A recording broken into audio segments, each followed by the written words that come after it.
তো এই আন্দোলনে ছিলেন। অবশ্যই ছিলাম। এখন কি মনে করছেন যে আন্দোলন করে ভুল করেছেন? অবশ্যই আন্দোলন করে আমরা আমাদের নিজের পেটে আমরা নিজেই কুড়াল মেরেছি।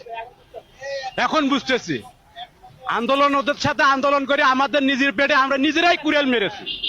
আর কিছু বলার নেই আমার। এটাই আপনার কাছে আমার বলা। আল্লাহ যেন আমাদেরকে ভালো থাকে। এই বর্তমান সরকারের কাছে সাধারণ জনগণ হিসেবে আপনাদের দাবি কি? সাধারণ জনগণের কাছে ভালো মতো আসবে না। আচ্ছা, নির্বাচন আপনি যাকে ভোট দেন সমস্যা নেই, কিন্তু আপনার মতামত কোন সরকার আসলে সাধারণ জনগণের জন্য ভালো হবে বলে মনে করেন? আমার জানা মতে আওয়ামী লীগ সরকার আসলেই ভালো হবে। আপনারা মনে করছেন যে শেখ হাসিনার সরকার আসলে ভালো হবে? জি ভাই, হ্যাঁ অবশ্যই ভালো হবে। আমাদের ইনকাম নাই বলতে মনে ভাই বলতে হবে এখন। সাধারণ জনগণ হিসাবে বলি, শেখ হাসিনা সরকার আসলে ভালো। আমি একজন উবার ড্রাইভার। আমি গত 6 মাস আগের কথা আপনাকে স্টেটমেন্টটা দিচ্ছি। সেটা হলো, আগে আমি দৈনিক 4,000 টাকার উপরে ইনকাম করতাম। এখন আপনি বিশ্বাস করবেন কিনা, এখন আমি মানে আমার সংসারটা মানে চালাইতে আমার কাছে হিমশিম খাইতে হয়।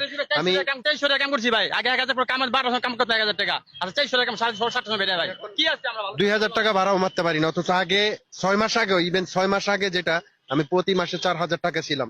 এই আগে যে সরকার খারাপ ছিল কিন্তু আমাদের জন্য ভালো ছিল।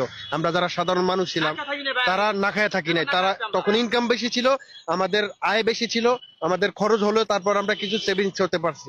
বাট এখন খরচ তো বেশি, কিন্তু আমরা 1 টাকা সেভিংস করতে পারি না, বরঞ্চ আমাদের মাথার মধ্যে আরো টেনশন থাকে।